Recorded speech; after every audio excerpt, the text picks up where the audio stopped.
$20,000 के cheap drones सिर्फ 20 minute में सऊदी अरेबिया के 100 बिलियन ऑयल सिस्टम डिसेबल कर देते हैं। और सबसे शॉकिंग बात, अटैक करने वाली कंट्री ऑफिशियली वॉर भी डिक्लेयर नहीं करती। और इसी वजह से आज मिडल ईस्ट के कई अरब कंट्रीज ईरान से सिर्फ डिसएग्री ही नहीं करते, वो एक्चुअली उससे फियर भी करते हैं।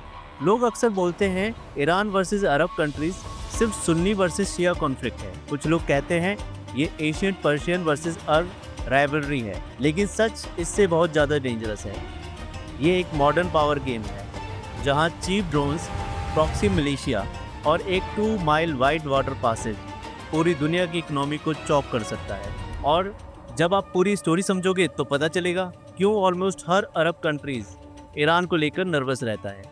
14 सितंबर 2019 सुबह के करीब 4 बजे थी और जगह थी सऊदी अरेबिया की अपक्वेक ऑयल प्रोसेसिंग फैसिलिटी, जो दुनिया का सबसे वैल्यूएबल ऑयल साइट था। यहाँ प्रोसेस होता था सऊदी ऑयल प्रोडक्शन का 70%। Security extreme, patriot missile system, advance radar, surface to air missiles, basically almost impossible target. लेकिन फिर रडार स्क्रीन पर कुछ स्टेज दिखाई दिया। ये जेट्स नहीं थे, प्लास्टिक मिसाइल्स नहीं थी, ये थे लो फ्लाइंग ड्रोन्स। कुछ ही मिनट्स में फैसिलिटी पर मल्टीपल एक्सप्लोजन्स हुए और सिर्फ 20 मिनट में सऊदी अरेबिया का half oil production shut down हो गया और सडनली ग्लोबल ऑयल सप्लाई का 5% डिसअपीयर हो गया। अटैक ऑफिशियली क्लेम किया गया यमन के हाउती रिबेल ने, लेकिन इंटेलिजेंस एजेंसी ने एक ही नाम पॉइंट किया, ईरान। और उस दिन गल्फ कंट्रीज को एक ब्रूटल रियलाइजेशन हुआ, expensive defence systems cheap drone warfare से डिफीट हो सकते हैं। लेकिन यहाँ एक बड़ा सवाल आता है, अगर ईरान मिलिट्री पावर में सऊदी अरेबिया और यूनाइटेड स्टेट्स से वीकर है, तो फिर अरब कंट्रीज उसे इतना सीरियसली क्यों लेते हैं? आंसर टेक्नोलॉजी नहीं, स्ट्रेटेजी है। ईरान ने एक completely different warfare model build किया है। ट्रेडिशनल आर्मीज की जगह ईरान ने डेवलप किए हैं नेटवर्क्स, मिलिशिया, प्रॉक्सी ग्रुप्स और पॉलिटिकल मूवमेंट्स। इस स्ट्रेटेजी का सबसे फेमस एग्जांपल है हिजबुल्लाह, लेबनान का एक मिलिशिया जिसे ईरान ने ट्रेन और फंड किया है। आज हिजबुल्लाह के पास 1,50,000 से ज़्यादा रॉकेट्स हैं और लेबनान की पॉलिटिक्स पर इसका मैसिव इन्फ्लुएंस है। यानी ईरान को डायरेक्ट वॉर लड़ने की जरूरत ही नहीं, वो इन्फ्लुएंस बिल्ड करता है थ्रू प्रॉक्सीज। फिर आया एक इवेंट जिसने मिडिल ईस्ट का पावर बैलेंस चेंज कर दिया। 2003 यूनाइटेड स्टेट ने इराक को इन्वेड किया और सद्दाम हुसैन को पावर से हटा दिया, जो ईरान का सबसे बड़ा दुश्मन है। ये ईरान के लिए एक जियोपॉलिटिकल जैकपॉट था।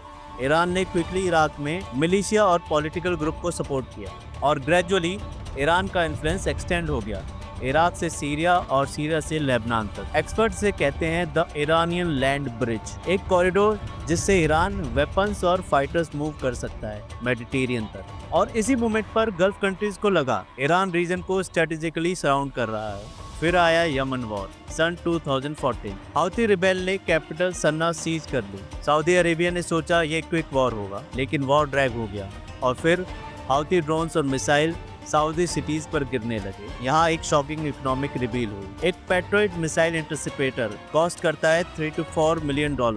एक हाउती ड्रोन कॉस्ट करता है सिर्फ $2,000 से $20,000। यानी चीप अटैक एक्सपेंसिव डिफेंस को एग्जॉस्ट कर देते हैं और ईरान को डायरेक्ट वॉर लड़ने की जरूरत ही नहीं।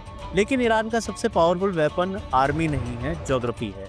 पर्शियन गल्फ में एक नैरो चॉक पॉइंट है, स्टेट ऑफ हॉर्मोज, सिर्फ 2 माइल्स वाइड, और इस नैरो पासेज से गुजरता है दुनिया का 20% ग्लोबल ऑयल।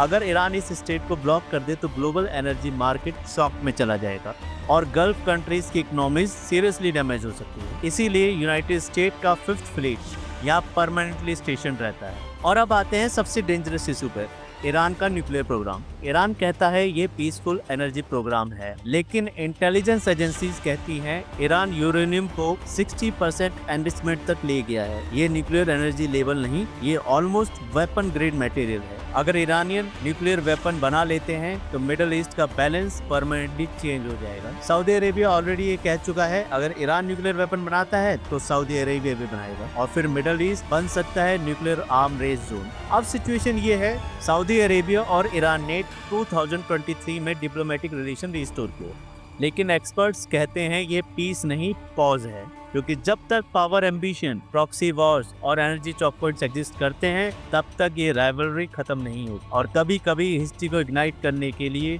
सिर्फ एक मिस्टेक मिसाइल, एक मिस कैलकुलेशन और पूरा मिडल ईस्ट फ्लेम्स में जा सकता है।